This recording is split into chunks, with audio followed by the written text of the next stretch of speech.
I mean, you're still dead. Like, it's actually, it's not even close.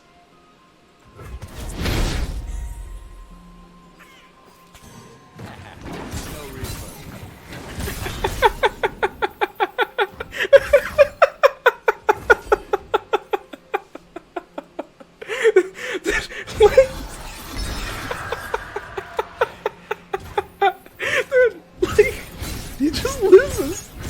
We don't have to attack. We don't have to do anything.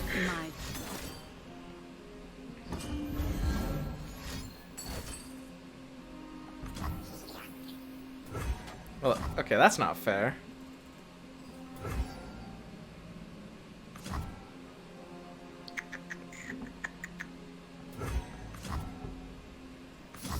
Mark of the islands here. Okay.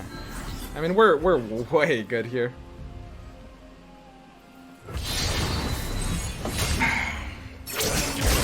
I'll do a Poro emote so he thinks he's good.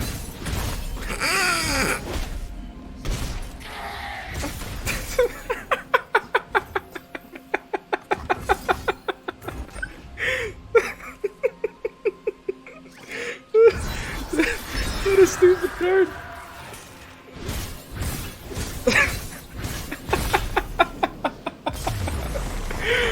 Dude, how do you actually beat double Prankster? He was at 20 health there.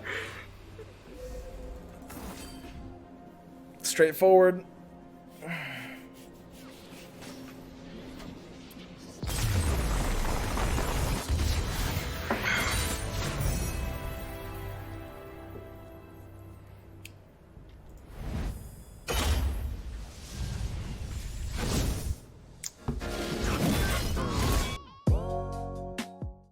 Hey guys, what is up? Swim here, and this is the Prankster burn deck that we just got to #1 on NA Master Ladders with.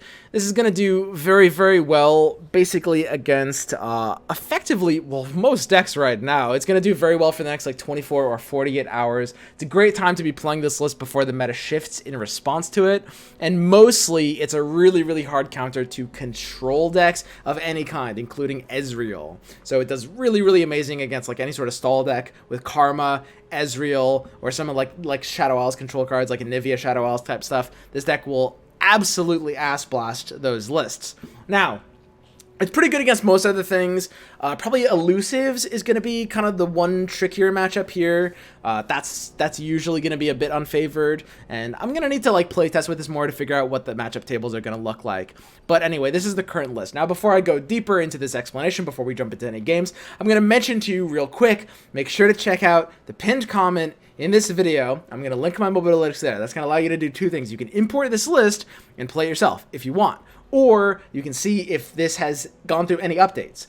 Because I can't update the video, but I'm going to be updating my Mobalytics decks page list, right? So I make sure to always keep my decks as updated as possible as I can for you guys. And by the time you're watching this video, I can almost guarantee you 1 or 2 cards are going to be different on that page already. Okay. So I'm going to break down this list real quick. We're going to like do kind of like an abridged version, and then we'll jump into some games. So what is this list? This is a burn deck. Burn in card games means straight direct damage to the opponent's life total or Nexus health in this case. So what that's going to mean is we are going to be dealing direct damage to face, and you do this with Phantom Prankster. That's going to be a big finisher. This card can deal upwards of like 7 to 10 damage to the opponent. It's pretty crazy in this deck, which is built around it. Use Cask Salesman. The Caustic Casks are great defensive tools, and those are going to be burning your opponent's damage. Try to use this on defending turns and use the Casks as blockers or as Prankster combos. Haunted Relic is going to be dying while attacking. Sometimes you can use it to combo off on defense, just allowing the Prankster to deal that direct damage there as well. And then, of course, we've got Boom Crew Rookie, an amazingly powerful card in PNZ, and this will, every time it attacks, just deal 2 to the Nexus, right? So we've got a lot of like combos here, and I'm going to go through them real quick. There's a lot of different ways the cards in this deck can all interact with each other. So just to kind of like touch that, right now Fading Memories mostly wants to be used on Cursed Keeper, but sometimes you can use it on like Phantom Prankster or Cask Salesman, or even sometimes Caustic Cask to basically just represent a nice flexible tool. But using it on Keeper is the primary function because you'll generate effectively a 2-mana 4/4 that even triggers death. Ravenous Butcher mostly wants to be used on Cursed Keeper, but on turn 1, if you're attacking, you can sometimes use it on Aristocrat. And there's a lot of situations where if you have Butcher late, you can still play it as a, effective, nice, cheap card off of the sacrifices on Caustic Cask on Cask Salesman, and also off of Haunted Relic as well. So there's a lot of ways to use Butcher for free value in this list. Okay, then we've got Mark of the Isles. You can use this if they go into like counter your glimpse. You can keep your card out of like death range so your glimpse goes off. Mostly this is an aggressive card. You're going to want to be using this on your offensive turns when the opponent goes in to remove one of your creatures, or to trade up against like a value kill target like Elise sometimes. Teemo seems a little weird in the deck, and it doesn't really combo with too many cards, but it's a value 1-drop that's going to plant Puff Caps in the opponent's deck. The effective value on a Teemo attack is something like 1.7 damage. It depends how you do the math exactly, like what the expected end turn of a game is, like how many turns a game goes on, but it's about 1.7 damage per attack, so it's a good turn 1 play that's going to represent some amount of unknown damage on the opponent. Another really funny thing about Teemo is that his ability disables the Oracle's Eye when he plants mushrooms in the opponent's deck. So the opponent actually has to do math to like decide if they're losing or not. It's gonna seem weird that I'm saying that now, but trust me, you will actually get some wins off of like weird math problems that the opponent can't solve because Teemo's blinding their Oracle's Eye. Like that's happened to me multiple times already.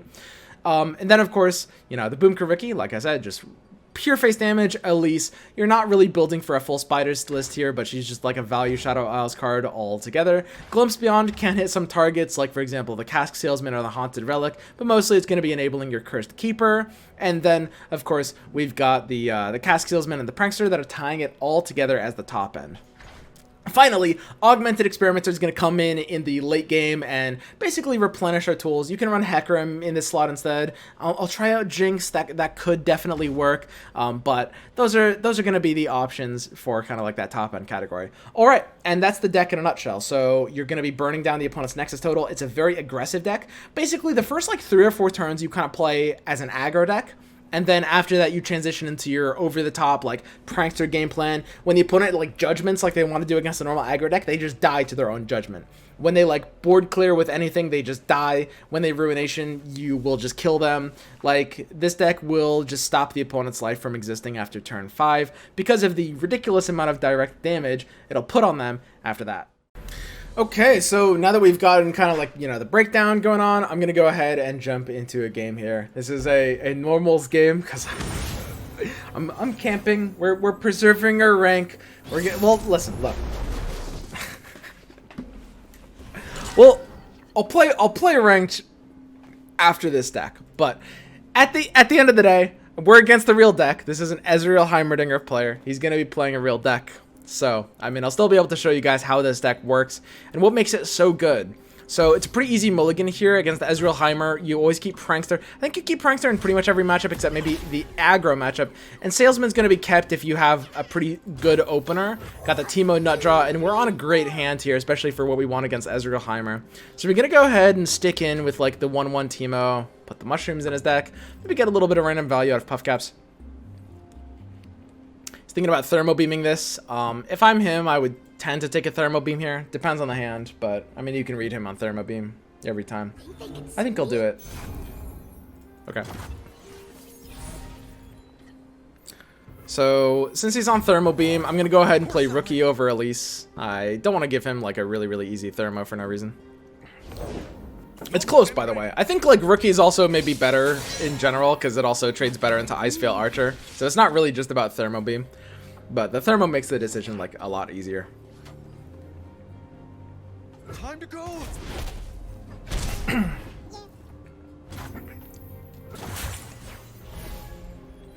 Okay, so like I said at the start, this is a very favored matchup. This deck was basically built to beat that deck effectively.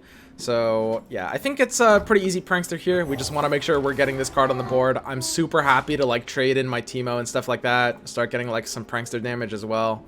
I have no problem with my cards starting to die here. Prankster's quite nice because I'll block with the Rookie, and what that means is if he moves into Thermo Beam the Rookie, which there's a decent chance he'll do, then he takes a bit of damage. So it's good to, pre-develop the Prankster here. That's a Mystic Shot. Works for me. I don't hate this. The Teemo attack is still going to generate some value here. And as you can see, the damage is starting to stack up. And this guy he's going to start panicking pretty soon. So it's turn 4. As much as I'd like to develop Elise or Prankster, rule of thumb, turn 4 against Ezreal is when they're going to be playing Chump Wump or Bull Elnuck, things that stop attacks big. So usually you want to open attack against that deck. Now, I will say here, we're in a bit of a unique situation where our open attack doesn't get worse. It's just the Teemo. And unless he static shocks, in which case I've got a fine attack, the Teemo is just going to live no matter what. So, like, he's not going to develop a blocker for the Teemo if he plays, like, Belelnuck or Chump Bump. I still get the same block. So I think it's actually a fine spot for me to play the Elise. In the small percentage of hands he doesn't have a 4 blocker, then we'll be fine here. And the Heimer version actually probably doesn't run Elnucks either. God. I haven't seen the Heimer version of this deck actually in a while since everyone is playing the Elnuck version. So, yeah, the Elise is fine here. I mean, the Teemo doesn't really get shut down. It can only get shut down by, like, second Archer or, like, Marksman or something. And I don't think I get very punished by that. Preempts the Brittle Steel, which means that is the Thermo Beam that we read him on at the opener hand. Okay, and I think that's fine. I don't think we really mind too much about this. Like, we don't really want to use Fading Memories on anything here. We don't really have an attack either way. If he's going to commit, like, 2 resources, like 4 mana and 2 cards to stop this attack, I'm perfectly happy with that. Brittle Steel is definitely a card that's going to get some value in this matchup, so I don't mind breaking that out.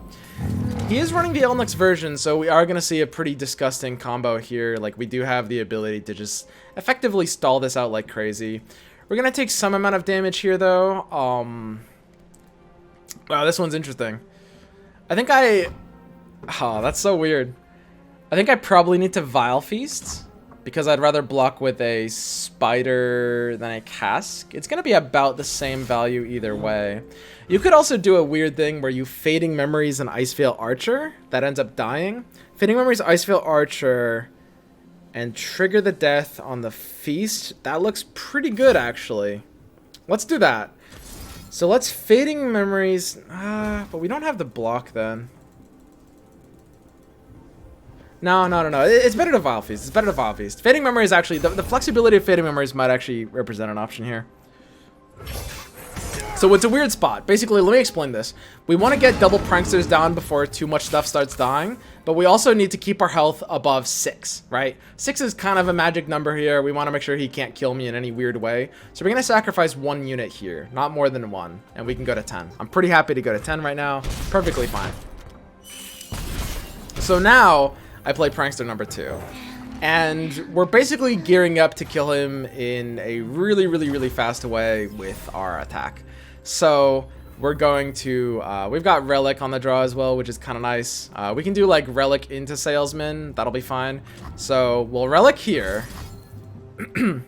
This guy's already dead, by the way. That's how this deck plays. I forgot to mention that. If you haven't seen my stream, you're probably like, Swim, why do you feel so confident right now? Well, this deck is really disgusting. So now we swing, right? So it kind of looks like this guy's sort of okay, huh? But he is not. He is not okay here. This guy is dead. Like, he's not living. This is a ridiculous amount of damage he's taking. And yes, it's more than 14. So that looks good to me. Teemo gets in for 1. Mushrooms won't matter. 2 damage for each of the Relic deaths. And then I play Cask Salesman. These old eyes still see far. Okay. So now we've got our Cask Salesman here. Now each of these is gonna die, and that's gonna be 3 more, and we Mystic Shot. So we're gonna see what we've done here. His Nexus health is actually 0 already. He is already dead. As I mentioned, the game is over. Like, that's this deck. That's how crazy this deck is. Of course, like I said, it's not like it has good matchups every time. Like, every deck is always gonna have some kind of counters, and like this deck does feel a little unfavored against like early aggro and elusives, but it completely obliterates control decks. Very unfair, and overall it's a very good deck. It's going to have a really high win rate right now on ladder for the next like 24-48 hours until people adjust a bit, and it's going to force certain decks out of the meta. For example, it's probably going to make Ezreal a tier 2 deck for sure. The existence of this deck on ladder is going to be a plague on Ezreal. But overall, I expect long-term, this deck will more likely stabilize as a tier 2 deck than a tier 1 deck. Like, it'll have a super high win rate for a few days, but I expect it to go down a bit. Now, a tier 2 deck, by the way, is still a very strong thing. I'm not recommending you don't craft this. It's a good deck. If it looks like your kind of playstyle, I personally have a ton of fun playing this. I'm always laughing my head off as the opponents are dying in crazy ways. If it looks like the deck you're interested in, play it. It's a strong deck.